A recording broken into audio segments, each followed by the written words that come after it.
Se encuentran en el estado la doctora Nela Mijersky, la doctora Estela Maris Martínez y la doctora Marisa Graja. Bueno, buenas tardes otra vez, agradecerles a todas, a todos por haberse quedado. Ahora voy a tener el honor, el orgullo de presentar a nuestra invitada para el cierre de estas jornadas que consideramos tan exitosas con la doctora Estela Maris Martínez y los dos equipos. La doctora Nelly Mijersky es profesora consulta de esta facultad, de la Facultad de Derecho de la Universidad de Buenos Aires. Es directora de la Maestría Interdisciplinaria en Problemáticas Sociales Infanto-Juveniles de esta facultad. Es corredactora del Código Civil y Comercial de la Nación. Es integrante del Consejo de Asesoras del Ministerio de Mujeres, Géneros y Diversidad y del Programa Nacional de Derechos Sexuales y Reproductivos del Ministerio de Salud de la Nación, y es muchísimas cosas más. Muchísimas cosas más que ella humildemente no quiere que nosotros pongamos aquí, pero que todas y todos los que estamos sabemos de su trayectoria y de su compromiso, y debo decir con emoción y con orgullo que además es mi maestra. Bueno, como de costumbre, no puedo dejar de decir que me conmueve cuando tengo que hablar en la Facultad de Derecho. Y lo que no también quiero decir que me gustaría más no hablar en el aula magna. Me gusta más el contacto más cercano, me hace sentir, no sé.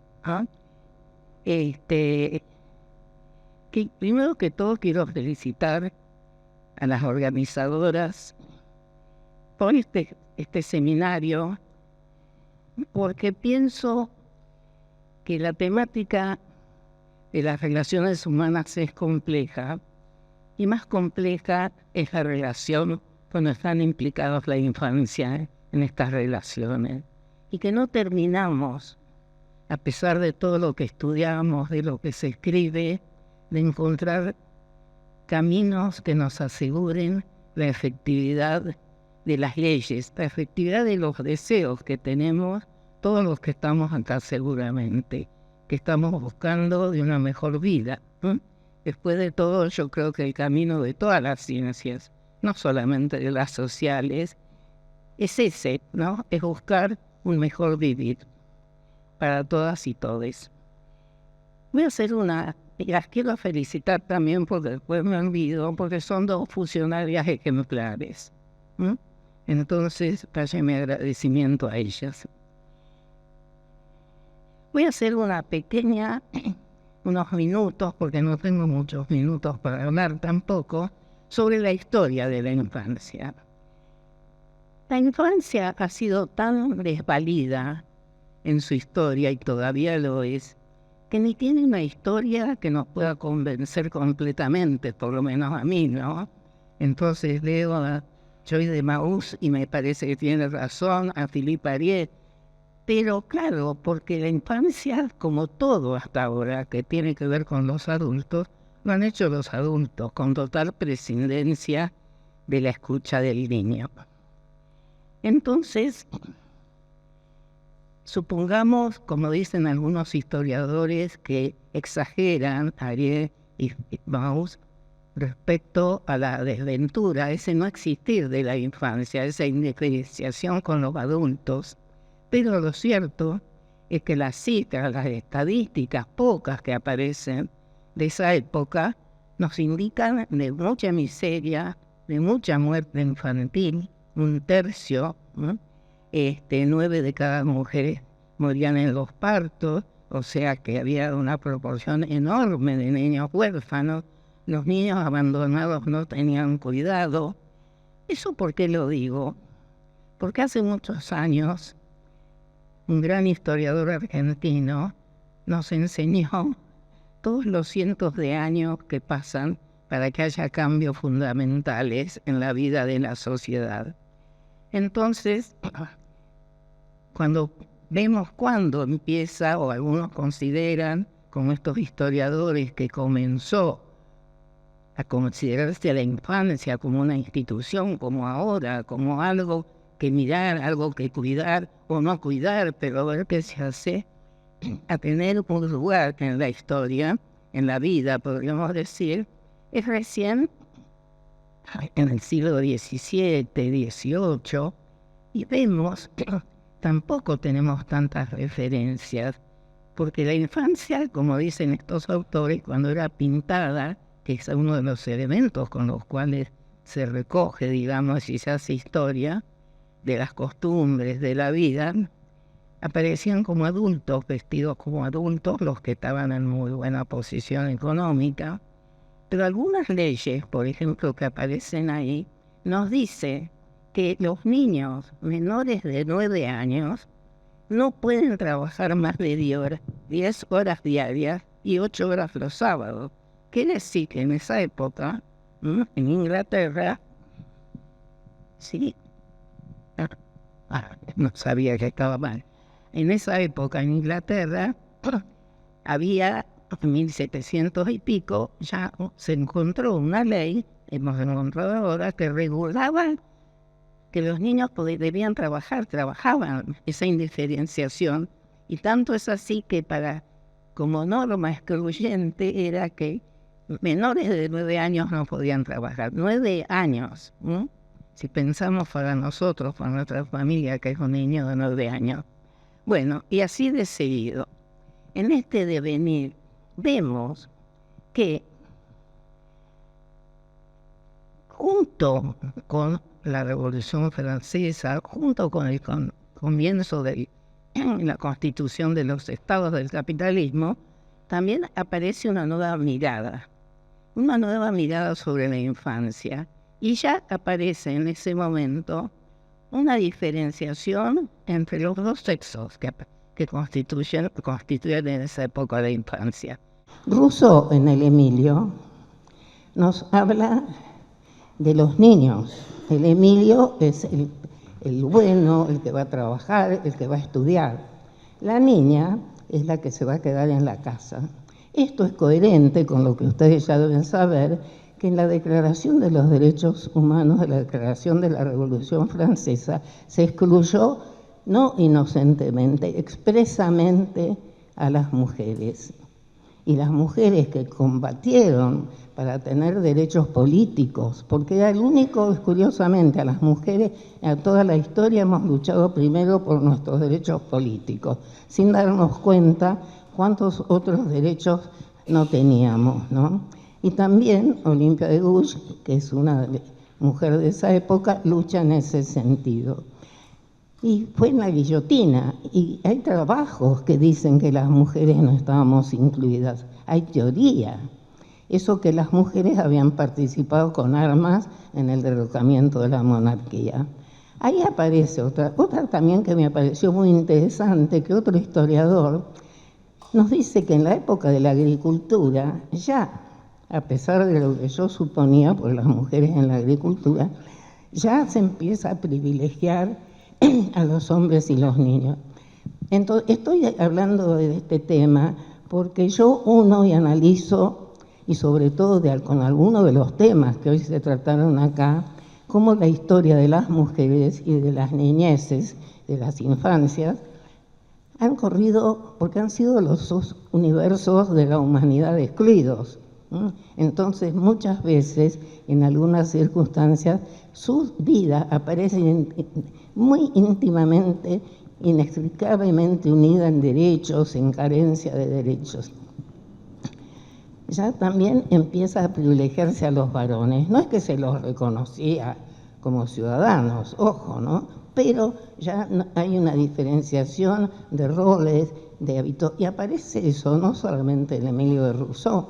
En esa misma época, en el siglo XIX, también la educación, que es uno de los elementos que aparece como gran constituyente de la noción de esta institución, la infancia, es para los varones, y porque sobre todo era como una reproducción de un tipo de sociedad, varones para ser funcionarios, varones para sustituir a las clases dominantes, varones para sustituir a la iglesia, que también es y sigue siendo una institución de masculinos.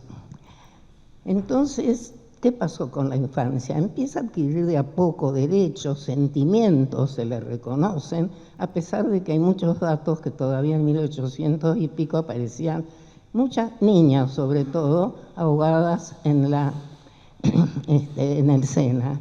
Lo que pasa es que las condiciones de salud, también y más en las épocas anteriores, hacían que la muerte de un hijo era tan común que no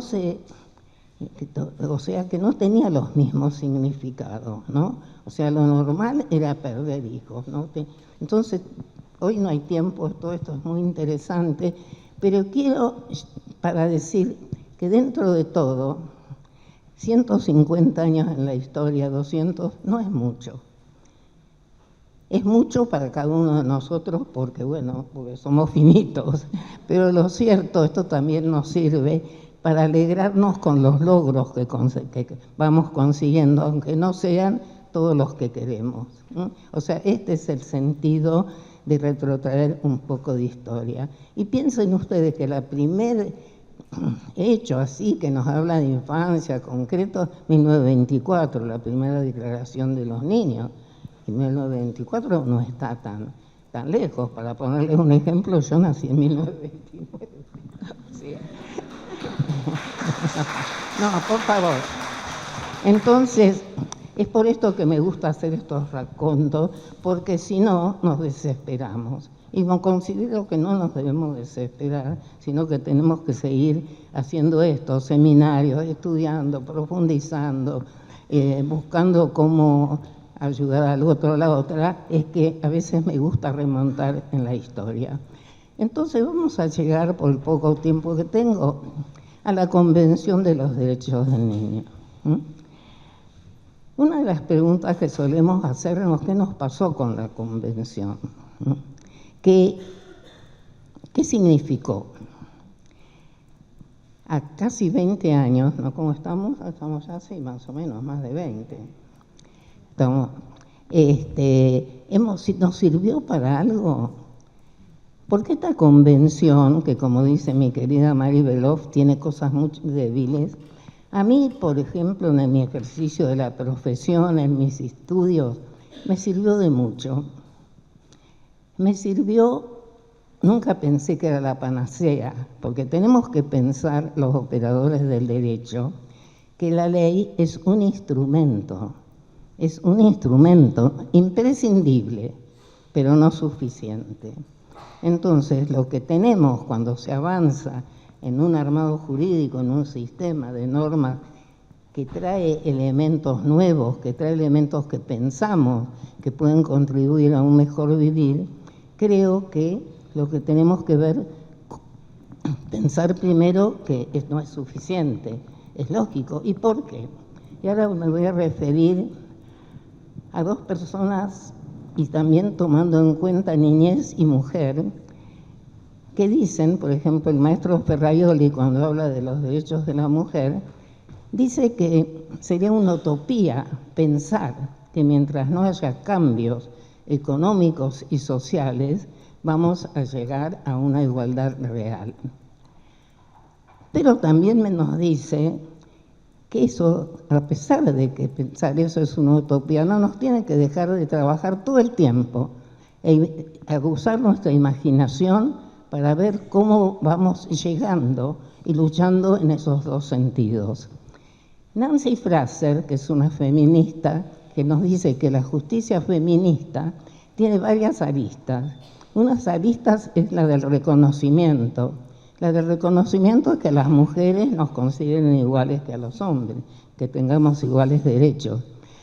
El otro nos dice que es el de la distribución, que mientras no se distribuyan los valores económicos, los bienes que tiene una sociedad, tampoco vamos a llegar.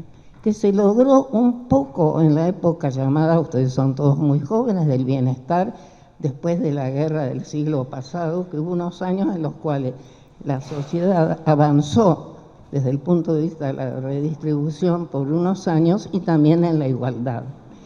Pero el tema es cómo vamos luchando en esos dos sentidos y no dejar de luchar por la igualdad y seguir peleando a aquellos que puedan también seguir peleando en la distribución, porque hay aspectos que nosotros en lo que llaman reconocimiento de igualdad podemos obtener avances, pero hay otros elementos en los cuales no cualquier ciudadano puede, que es la redistribución de bienes.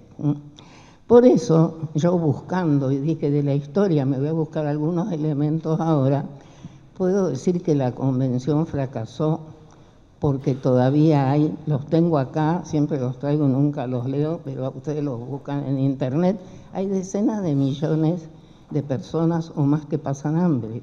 Hay millones de personas que todavía jóvenes y niños que pasan hambre en situación de riesgo. Hay países que todavía tienen un alfabetismo muy grande. Nuestro país, en eso, hay países que todavía legalizan y firmaron la convención. Por eso hay que reconocer que la CNA es el instrumento más firmado, más ratificado, nada más que por Estados Unidos falta, y más incumplido. Entonces, ¿qué hacemos con este instrumento? ¿Nos vamos? No, vamos a ver cómo lo utilizamos. Cómo vemos, cuando discutíamos el tema aborto, yo invocaba artículos y los interpretaba de la convención y la gente de antiderecho también la invocaba y o sea, el derecho es eso, ¿no? Es como, entonces, ¿qué pasa en nuestro país? En nuestro país hemos avanzado mucho en la alfabetización. Yo creo que en los servicios de salud también. Creo que también hemos avanzado, a pesar de todos los peligros que tenemos actualmente, sobre la educación. Entonces, ¿dónde todavía fallamos? Y hemos avanzado muchísimo en la legislación.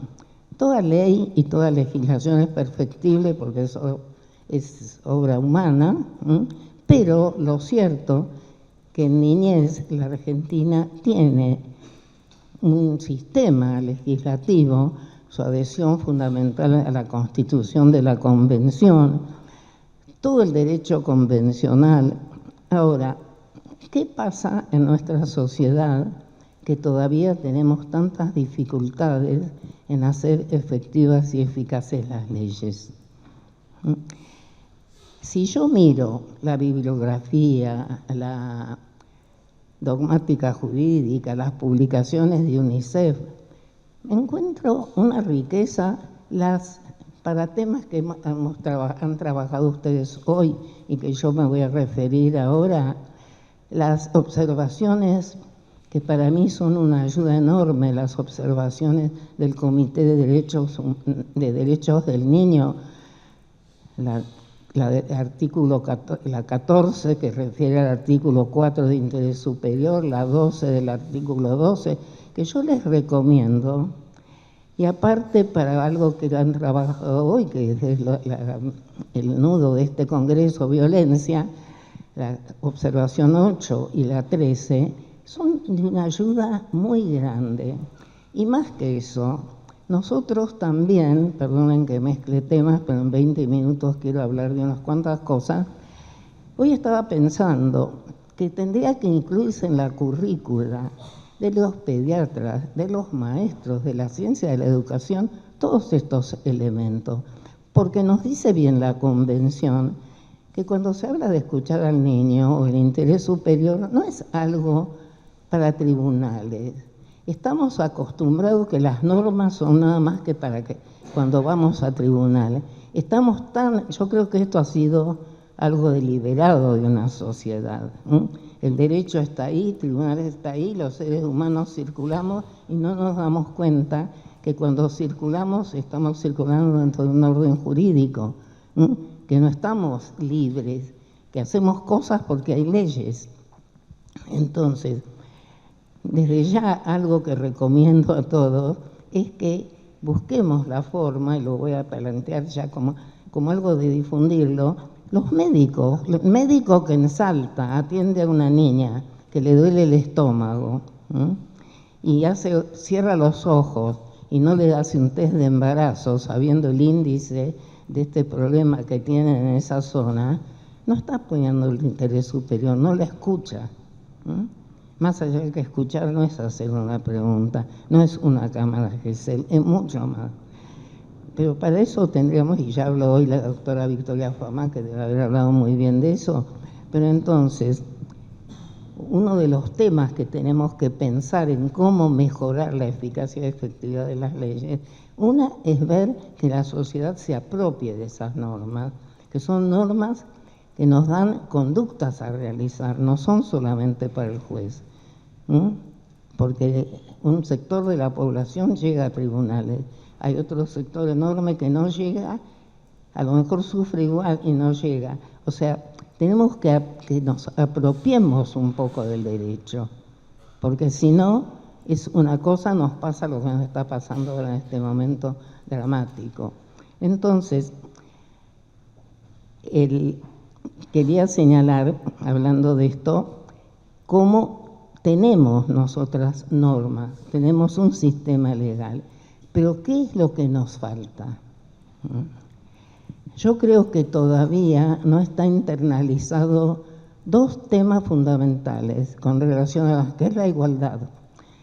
Para las mujeres, nosotros tenemos como las mujeres, a diferencia de los niños, aunque los niños también por ahora somos capaces, somos sujetos de derecho, hay algunos aspectos en la vida en los cuales todavía hay una reticencia a reconocer esa igualdad. Yo creo que en estos años también, Marisa, nos olvidamos de la importancia de conceptualizar el sujeto, al niño como sujeto de derecho. Yo me acuerdo que cuando apareció la convención y empecé a trabajar, me costaba mucho trabajo pensar, decir, bueno, ¿qué era? Porque ya tenía capacidad de derecho. ¿Qué es esto nuevo? Ese concepto de ciudadanía para un niño, ese concepto de un niño con derechos en cada momento, ese concepto de la dignidad de un niño. Y vuelvo con el tema de la escucha, que es una de las cosas fundamentales que está fallando, creo yo. Miren ustedes, la observación número 12 nos habla de que el gobierno tiene que hacer protocolos.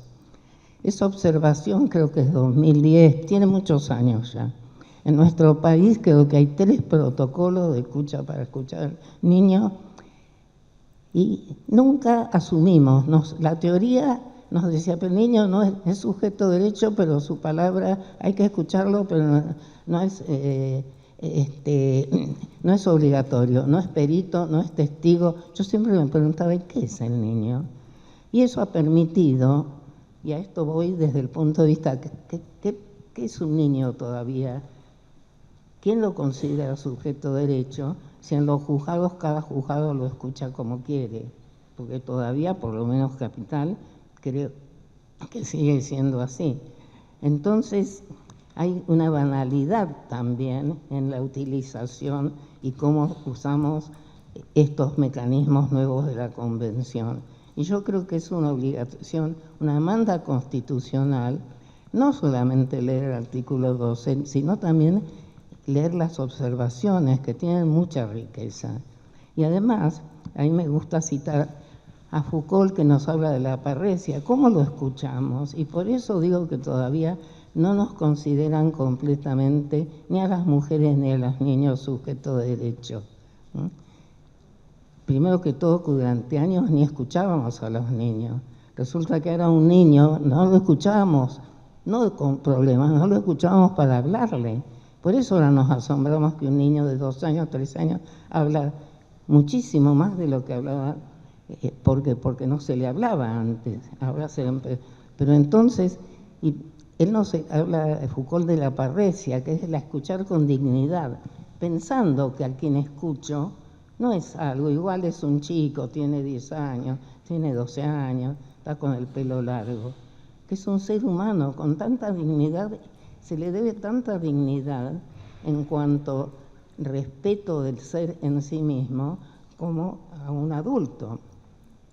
Entonces resulta que en la escucha los testigos tienen más derecho que los niños, es así, o una persona que absuelve posiciones, porque uno ha jugado con un niño y no tiene instrumentos debido, está a la voluntad del juez. Como escuché el otro día un juez que decía que a veces la justicia nos expropia a las partes, nos expropia nuestros derechos. Entonces, uno de los temas para mejorar, fundamental para mí es el de la escucha. Otro es considerar el interés superior del niño, en la forma que lo dice la Convención, no como una bola de cristal, como han dicho algunos, que no la tenemos, entonces que voy a hablar del interés superior, y otros es cuando lleno el interés superior y esa bola de cristal con mi subjetividad y mis creencias. Y esos dos elementos están íntimamente unidos. En el ejemplo que les puse antes del médico en el norte, su creencia le hace pensar y dilata para que llegue un momento en que no se pueda hacer el aborto, no tiene en cuenta el interés superior y no lo escucha como corresponde. Escuchar es un proceso, no es un acto, no es un momento. ¿Y por qué estoy hablando de la escucha, que hoy fue uno de los temas? Porque también quiero, y esto está relacionado con otro de los temas que ustedes trataron hoy, que es el de abuso infantil, como una de las formas más exacerbadas de la violencia. Aparte de esta no escucha y de esta no considerarnos incapaces, hay otros elementos que han servido al patriarcado y a la sociedad en general en demérito de estos grupos, de estos humanos, las mujeres y los niños. Está el tema de las creencias religiosas. La Iglesia nos inculcó e inculcó a toda una sociedad una serie de ideologías relativas a no conozco teología, no conozco nada de eso. Sé sí que se han inculcado a fuego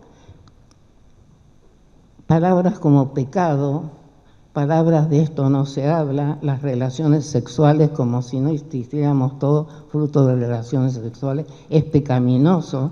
El velo negro que cubre todas las relaciones sexuales, aparte al lado de una sociedad esquizofrénica que nos muestra por otro lado permanentemente mensajes contradictorios, pero lo cierto que esta situación ha hecho, a pesar de todos los manuales que tenemos y todas las publicaciones de UNICEF, que las víctimas de estos actos tengan mucha vergüenza, tengan miedo, se conviertan en victimarios. Y eso ha traído la desgracia, la infelicidad y la perduración de estos delitos. Nos preguntamos si ahora hay abuso más que antes. No, ahora por suerte hay más denuncias. Ahora, yo puedo contar infinidad de casos de jurisprudencia en los cuales la víctima de la violación no lo cuenta porque le da vergüenza, tiene miedo, ni sabe que está embarazada, la sociedad la dejó de lado, tiene un parto, esos llamados en cascada, donde después aparece un feto muerto que no se sabe, desvalidas que están en la cárcel con prisión perpetua. Los niños, ¿cuántas historias de abuso encontramos todos los días ahora de personas que sufrieron y no lo pudieron decir? Entonces, ¿por qué? Esa es mi gran pregunta para hacer hoy, para que reflexionemos. ¿Por qué no denuncian?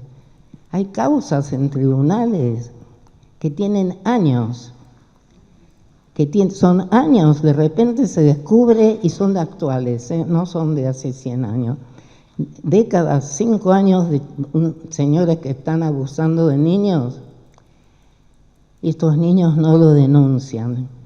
¿Qué pasa con esta historia de eso no se habla? ¿Cómo podemos correr ese velo de que un chico abusado lo pueda decir enseguida? ¿Cómo cambiamos nuestra estructura? Porque cuando leo las publicaciones, todos dicen, los chicos no, por miedo, por esto, por lo otro. Pero porque está tan, creo yo, es un pensamiento, lo único que se me ocurre es decir que está tan incrustado en los sentimientos Y miren ustedes cómo siempre el tema de que no se nos escucha, o ya se nos quedó tan grabado que no podemos hablar, que en niñez, en derecho de familia, en los problemas más penosos y que peor se tratan en tribunales han sido los que tienen que ver con los derechos de abuso sexual, de violación.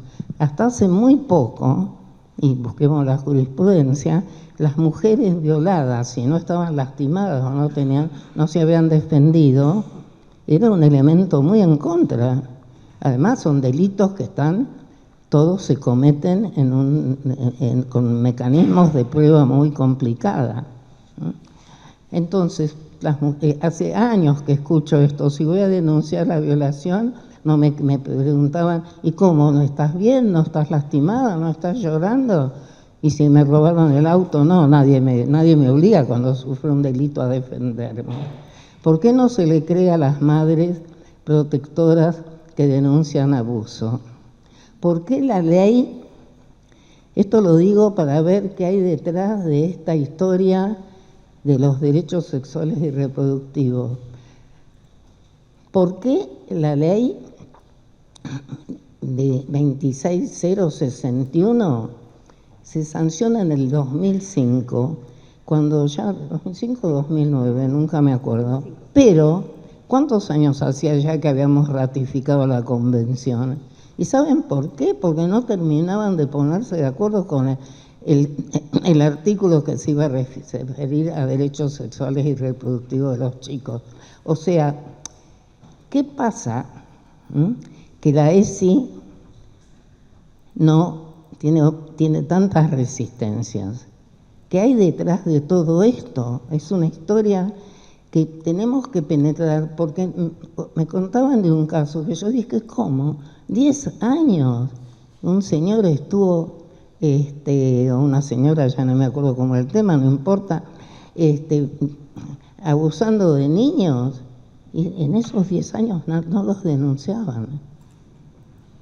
O sea, entonces creo que ahí tenemos algo que seguir trabajando para ver cómo evitar esto, cómo hacemos la prevención.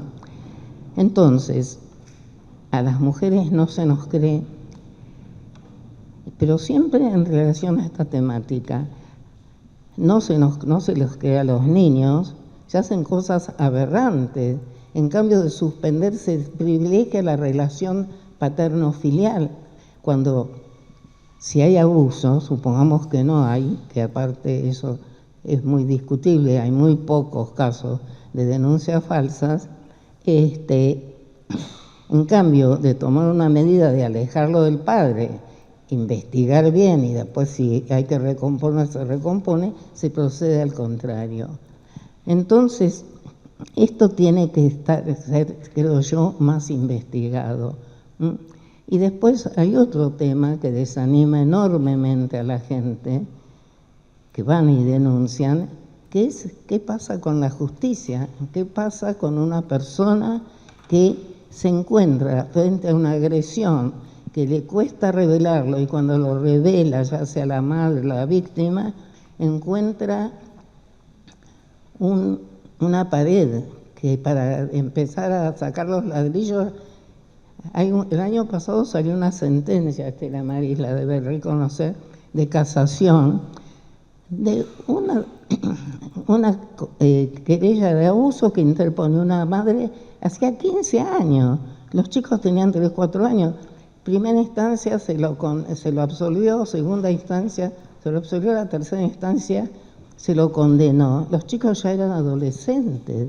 Yo tengo otro caso que me impacta muchísimo en Saurralde, de una chica que termina suicidándose y las psicólogas, y el padre estaba en libertad, y las psicólogas, una de las causales que dijeron del suicidio era el tiempo que tardaba a tribunales. Entonces, ¿cómo vamos y tratamos y peleamos en estos aspectos? Es algo que me preocupa mucho. Volviendo también a la temática de cómo conceptualizamos el niño como sujeto de derecho, recuerdo que una de las cosas que yo decía era que se convertían las carencias, que era una actitud más paternalista, en necesidades, y las necesidades en derecho. Claro, ¿qué pasa? Si nosotros tenemos juristas que dicen que frente a una necesidad no hay un derecho, el Estado no está obligado, nos encontramos con elementos difíciles. O sea, todavía por eso voy a que dentro de todo este estudio, los que trabajamos en infancia, no tenemos que olvidar qué pasa con la justicia. Yo creo que ahí hay una gran deuda todavía, que no hemos, a pesar de los avances del abogado del niño, del derecho, pero que todavía en el fondo no reconocemos. Y por suerte, no sé si ya lo dije, no estamos, pero tenemos sectores en nuestra sociedad que se resisten a la ESI y que en el fondo lo que están planteando, cuando nos dicen los hijos son nuestros, yo lo traduzco, los hijos, mis hijos no son sujetos de derecho. Lo traduzco, estoy en contra de la Convención de los Derechos del Niño, porque no es que le da la opción al niño, hablan, lo dicen con todas las letras. Entonces, todos estos avances que nosotros tenemos, que hemos obtenido, que han obtenido nuestros ancestros, yo no puedo dejar de decir hoy que estoy preocupada, porque hoy hablé de la educación pública. La Argentina tiene un 90 y pico % de alfabetización en un nivel aceptable. Y estoy escuchando todos los días personas que a lo mejor pueden tener poder en contra de la educación pública, que ha sido un orgullo para nosotros. Avanzar en la aplicación de la Convención también. Las convenciones estas no se aplicaron directamente acá. Gladys Mackinson, una enorme colega de esta casa, que hacía sociología jurídica a principios del siglo, hizo, ya hace unos años que estaban los tratados de derechos humanos, hizo una investigación y los jueces no hablaban. Yo he hablado con funcionarios actuales que están al frente de algo en educación y no conozco, legisladores más bien, no conocen el tema de las observaciones del Comité de Derechos del Niño. Entonces, tenemos mucho para hacer, tenemos que luchar porque esta justicia, que tiene personas maravillosas como Estela Maris Martínez y como muchas juezas y jueces, pero también no puede ser que el destino, el proyecto de vida de cada uno de nosotros, cuando requerimos al Estado, el Estado depende de la suerte de qué juez me toca. O sea, esto tenemos que ser todos, tener mejor capacitación, mejor formación. O sea que no sé qué más les puedo comentar, seguro me ha quedado muchísimo en el tintero que ya no existen más, pero para mí es un placer, es una inquietud, es ver cómo plasmamos tantas normas que tenemos, tantas investigaciones, tanta gente con mucha capacidad y cómo resolvemos. No podemos resolver el tema del hambre nosotros, desgraciadamente, pero cada uno de nosotros puede resolver, como dice Borges, ya no me acuerdo en qué cuento, son los granos de arena. Cada uno de nosotros podemos hacer mucho por el otro, por la otra, y pensar que es manda constitucional aplicar la perspectiva de género, pero no solamente de género por las mujeres. Yo hablo de perspectiva de la niñez y hablo de perspectiva de derechos humanos. La doctrina de los derechos humanos fue un avance enorme y surgió por el escándalo, enorme escándalo, es una forma, por el horror de lo que había sido la guerra, el horror del Holocausto, donde se sacrificaban también a los niños y se los usó como experimento. Entonces, tenemos que defender esto porque defendiendo el Estado de Derecho defendemos a la niñez. Y me acuerdo de, ¿cómo se llamaba nuestro Barata? Que decía que los niños eran buenos para la democracia y la democracia es buena para los niños. Nada más. Bueno, muchísimas gracias a todos y a todas. Gracias por haber estado todo el día acá. Es maravilloso. Espero que esta actividad haya satisfecho sus expectativas. Gracias por el trabajo que hacen todos y todas todos los días, que exige mucho compromiso, mucha sensibilidad, muchas veces lastima, duele, mucho nivel de frustración, pero no importa. Si hay algo que no podemos hacer nosotros, los operadores de derechos humanos, es perder la esperanza. Tenemos que hacer, como dijo Pila, un enorme esfuerzo día a día, porque ese mundo maravilloso de convenciones, leyes, que están ahí pero que todavía no llegaron a la tierra, la empujemos y aterrice. Y voy a terminar, porque ya se hizo muy tarde, recordando un cuentito corto de mi gran amigo Eduardo Galeano, cuando hablaba de la utopía. Claro, la distribución justa de riquezas, la educación, la salud, la educación sexual para todos, a veces suena como una utopía. Pero ¿qué decía Eduardo? ¿Para qué sirve la utopía? La utopía está ahí adelante, yo camino 2 pasos y la utopía se aleja 3. Yo camino 4 y se aleja 5. A veces estoy más cerca, a veces estoy más lejos, porque precisamente para eso sirve la utopía, para caminar. Por eso, queridos colegas, sigamos caminando.